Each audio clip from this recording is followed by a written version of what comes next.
दोस्तों, मेरा नाम राशिद ज़हीर है और आप देख रहे हैं ऑनलाइन न्यूज़ इंडिया। हमारी सीमाओं के साथ या सीमावर्ती देशों के साथ किस तरह के संबंध हैं वो आपको बताने जा रहा हूं कि नेपाल की तरफ से पथराव हो रहा है। बार बार हमारी सेना पे पथरावबाजी होती है। वो क्यों होती है मैं आपको वीडियो भी दिखाऊंगा पथराव करते हुए, क्या वजह है। लेकिन ये कूटनीतिक बनाने वाले जो बताते हैं ना कि हम विश्व गुरु बनने जा रहे हैं, इसमें आप ये देखिए कि हमारी पाकिस्तान से तो छोड़ दीजिए, चीन से अभी झड़प होकर निपटी है। नेपाल जैसा छोटा देश हमें बार बार आंखें दिखाने लगता है। कई बार हम देख चुके हैं चीन उसको किस तरह से पोषित कर रहा है। लेकिन आपको गोदी मीडिया के माध्यम से ये बताया जाता है कि अंदर भी और बाहर भी सब कुछ ठीक है। आप देखें, आपकी स्क्रीन पर तस्वीर है दर्शकों, अजीत सिंह राठी हैं, उन्होंने इसको ट्वीट किया इस वीडियो को। ये ब्यूरो चीफ हैं उत्तराखंड के एबीपी गंगा के, अमर उजाला में भी काम कर चुके हैं। उन्होंने लिखा, ये खतरनाक संकेत है कि भारत नेपाल सीमा पर पत्थरबाजी का प्रचलन लगातार बढ़ रहा है। ये घटना पिथौरागढ़ जनपद के सीमांत नगर धारचूला की है, जो महाकाली नदी पर नेपाल से सटा है। और ये भीड़ नेपाल के धारचूला में कम्युनिस्टों की है जो भारतीय सीमा में पत्थरबाजी कर रहे हैं। इस वाली वीडियो की तो मैं आपको ऑथेंटिकेशन नहीं दूंगा, लेकिन इससे जुड़ी हुई खबर नवभारत टाइम्स से पूरी बताऊंगा। पहले आप ये छोटा सा वीडियो देखें।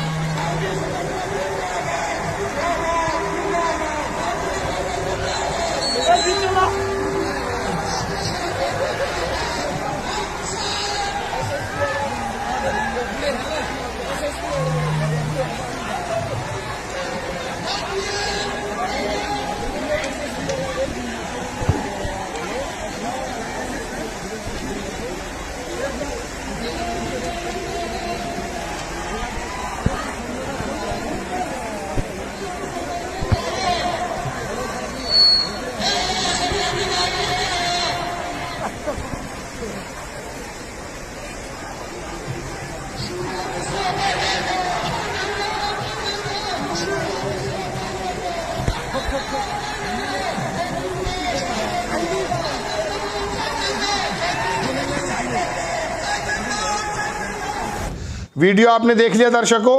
अब मैं आपको पूरी बात बताता हूं कि एक्चुअली ये घटना क्या है कि नेपाल के लोग भी हमारे ऊपर पत्थर चला रहे हैं। क्या वजह है देखें। उत्तराखंड इंडो नेपाल बॉर्डर पर फिर पत्थरबाजी। सीएम धामी बोले, हमारा उनका बेटी रोटी बेटी का संबंध कुछ लोग उकसा रहे हैं। यही वाली बातें हैं वो कि हमें हमारे ऊपर पत्थर भी बरसते रहे लेकिन रोटी बेटी का नाता बताते रहे और बार बार पत्थरबाजी होती जैसा कि आपने देखा है। क्या है पूरी घटना दर्शकों, मैं आपको पढ़कर सुनाता हूं कि नेपाल की तरफ लगातार हो रही पत्थरबाजी का सिलसिला रुकने का नाम नहीं ले रहा है। बुधवार को भी नेपाल की तरफ से कुछ लोगों द्वारा भारतीय क्षेत्र में लगातार पत्थरबाजी की जा रही है। दोनों देशों के बीच बैठक में सहमति के बाद भी बुधवार को नेपाल के कुछ राजनीतिक दलों द्वारा नेपाल के छात्र संगठनों को उकसाकर भारतीय क्षेत्र में पत्थरबाजी की गई है।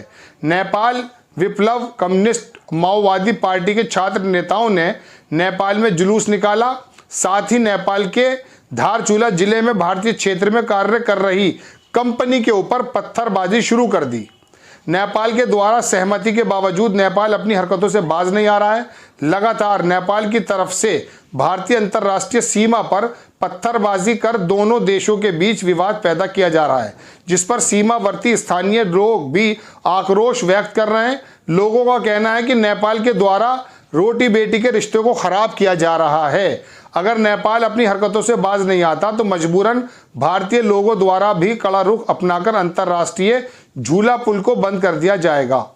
आगे लिखता है एक बार दर्शकों के, इस ताज़ा मामले पर उत्तराखंड के जो सीएम है पुष्कर सिंह धामी, उन्होंने कहा कि नेपाल के प्रशासन और हमारे यहाँ के प्रशासन लगातार संपर्क में है। दोनों देशों का रोटी बेटी का संबंध रहा है, भाई भाई का संबंध रहा है, सदियों पुराना संबंध है।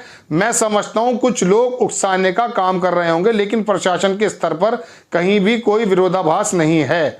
बता दें, भारत और नेपाल के बीच बैठक में आपसी सहमति के बाद नेपाल के बरसात के दौरान, लंबी खबर नहीं बताऊंगा दर्शकों, मैं कहना यह चाहता हूं कि 9 दिसंबर को हमारे जवानों को बताया गया कि उन्होंने चीन के जवानों से कुछ झड़प हुई, कुछ जख्मी हो गए, उनको एयरलिफ्ट कराया गया है और गुवाहाटी के अस्पताल में और दूसरे अस्पतालों में भर्ती कराया गया, ये बताया गया राजनाथ सिंह जी के द्वारा से। लेकिन 9 तारीख को घटना होती है, 13 दिसंबर तक पता नहीं चलता है। क्या आपको और मुझे जानने का अधिकार नहीं है? हमारा मालूम है आपको, सैन्य शस्त्र, सैन्य में जो खर्च होता है वो 1.17 बिलियन डॉलर होता है और ऑस्ट्रेलिया का 1.17 मिलियन डॉलर होता है। बिलियन और मिलियन में फर्क समझिए। ऑस्ट्रेलिया के अंदर एक ऐसी रिसर्च कंपनी है, उसने पूरा ये त्वांग के अंदर जो मामला हुआ है इसको मैप के जरिए समझाया है और हमें अभी तक नहीं समझाया जा रहा है। छोटा सा ऑस्ट्रेलिया जैसा देश जिसका सैन्य जो खर्च है वो हमसे बहुत ज़्यादा कम है, 10 गुना 12 गुना कम है, 11 गुना कम है, वो तो इस तरह के इक्विपमेंट्स इस्तेमाल करके तमाम त्वांग के मामले को समझा रहा है और हमें बताया जा रहा है 4 दिन के बाद। नेपाल की स्थिति को भी चीफ मिनिस्टर उत्तराखंड के कह रहे हैं कि रोटी और बेटी का नाता है, तो फिर ये पत्थरबाजी हमारे सैन्य कर्मी पर क्यों हो रही है? आपको दर्शकों, बहुत पहले मैंने एक खबर बनाई थी कि चीन किस तरह से भूटान हो, श्रीलंका हो, नेपाल हो, हमारे आसपास किस तरह से धीरे धीरे अपना इन्वेस्टमेंट करता जा रहा है और बंदरगाहें खरीदता जा रहा है। श्रीलंका की तमाम बंदरगाहें लगभग उसने खरीद ली हैं। नेपाल में बहुत ज़्यादा इन्वेस्ट उसने कर लिया है, नेपाल उसकी तरफ बात करने लगा है। कुछ समय पहले नेपाल हमारा बहुत ज़्यादा मित्र देश था है, लेकिन वो वाले हालात अब नहीं हैं। अब चीन की तरफ उसका झुकाव ज़्यादा नज़र आता। तमाम राज्यों कूटनीतिक नीतियों को जानते हैं, वो बताते हैं इस बारे में। लेकिन दर्शकों, बात यह है कि बस चुनाव जीत लिया जाए। भारतीय जनता पार्टी की सरकारें जहां जहां हैं, आप देखिए उनकी तन्मयता कैसी है। जब चुनाव होता है हिमाचल में, जहां सिर्फ 4 सीटें हैं, वहां प्रधानमंत्री जी की 5 रैलियां हो जाती हैं। वहां का एक लोकल विधायक जब बागी होता है तो चुनाव जीतने की ये कैसी ज़बरदस्त, मैं बताऊं आपको, कुंठा है कि प्रधानमंत्री जी उस बागी विधायक को फोन करके कहते हैं कि क्या तुम्हारे जीवन में मोदी का कोई रोल है? मोदी जी, जब आप प्रधानमंत्री हैं तो आपका रोल तमाम भारतवासियों की लाइफ में है। बिजली देना, खाना देना और तमाम तरह की स्वास्थ्य सुविधाएं देना, सड़कें बनाना, ये तमाम रोल तो आपके हैं, उनकी भी जिंदगी में होंगे। उसने कहा साहब आप तो मेरे लिए भगवान जैसे हैं, तो आप बैठ जाओ।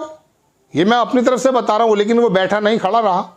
तो ये चुनाव जीतने के लिए भारतीय जनता पार्टी, हमारी सरकारें तमाम चीज़ें करती हैं, स्वांग रचती हैं, रोटी बेटी के बात करते हैं और पत्थरबाजी हो रही है। चीन से राष्ट्रपति से जी जिनपिंग से हमारे प्रधानमंत्री जी बताते ही हैं कि 18-19 बार मिल चुके हैं। कितनी बार आपने प्रधानमंत्री जी के मुंह से चीन का शब्द सुना है? भूटान के अंदर क्या ज़बरदस्त उसका जो अतिक्रमण हो रहा है, किस तरह से वो अरुणाचल पर अपनी नज़रें गंदी करे बैठा है। हमारा भी काम हुआ है, इसमें कोई दो राय नहीं है, विपक्ष चाहे कुछ भी कहे, लेकिन उसके बावजूद भी गलवान में हमारे 20-21 जो है सैनिक शहीद हो जाते हैं और हमारा है उनसे मिलना जुल, उसके बारे में 2 बातें नहीं कही जाती हैं। ये कौन सी कूटनीति का हिस्सा है बताइए आप? दर्शकों, बात यह है कि हमारे अंदरूनी हालात तो मैं अक्सर बेशतर आपको बताता ही रहता हूं। अंतर्राष्ट्रीय मामलात भी किस तरह के हैं ये आपको पत्थरबाजी से पता चल गया होगा। पाकिस्तान से निपटे हम बांग्लादेश से, चलिए अभी बांग्लादेश की बात आ जाती है, उससे हमारे बहुत अच्छे संबंध हैं, सीमा का कोई विवाद नहीं है। लेकिन 2015 में कितना बड़ा हिस्सा बांग्लादेश को दिया ज़मीन का मालूम है आपको? झारखंड का, असम का जो हिस्सा है वो कितना बड़ा बांग्लादेश को दिया गया, दोनों में से एक का मैं कंफ्यूज हूं। तो आपको मालूम है अभी एक वाशिंगटन पोस्ट की रिपोर्ट आई है कि अडानी जी झारखंड के अंदर कितना बड़ा बिजली का कारखाना लगा रहे हैं कि उसकी सारी की सारी बिजली वो दी जाएगी बांग्लादेश को, छत्तीसगढ़ को नहीं दी जाएगी। उसके हिस्से में सिर्फ और सिर्फ प्रदूषण आएगा। क्या कहां रहते हैं आप? कर्नाटक में मीट बैन करने की जिम्मेदारी पे लग गए, बस इसी काम के रह गए हम लोग। हिंदुत्व के कार्ड खेलने पर चुनाव के 2023 में 9 जगह चुनाव है, इसी काम में रह जाएंगे। जितना युद्ध स्तर पर चुनाव लड़ने की तैयारी करती है, 15-15, 16-16 चॉपर लग जाते हैं इलेक्शन के दौरान, क्या इन कामों में नहीं लग सकते हैं? दर्शकों, आपको खबर कैसी लगी अपनी राय कमेंट्स बॉक्स में जरूर दीजिए। चैनल को सब्सक्राइब कीजिए, शेयर कीजिए। नेक्स्ट टाइम किसी खबर के साथ आता हूं। जय हिंद। इस खबर को अभी लाइक करें, शेयर करें, अभी चैनल को सब्सक्राइब करें और घंटी जरूर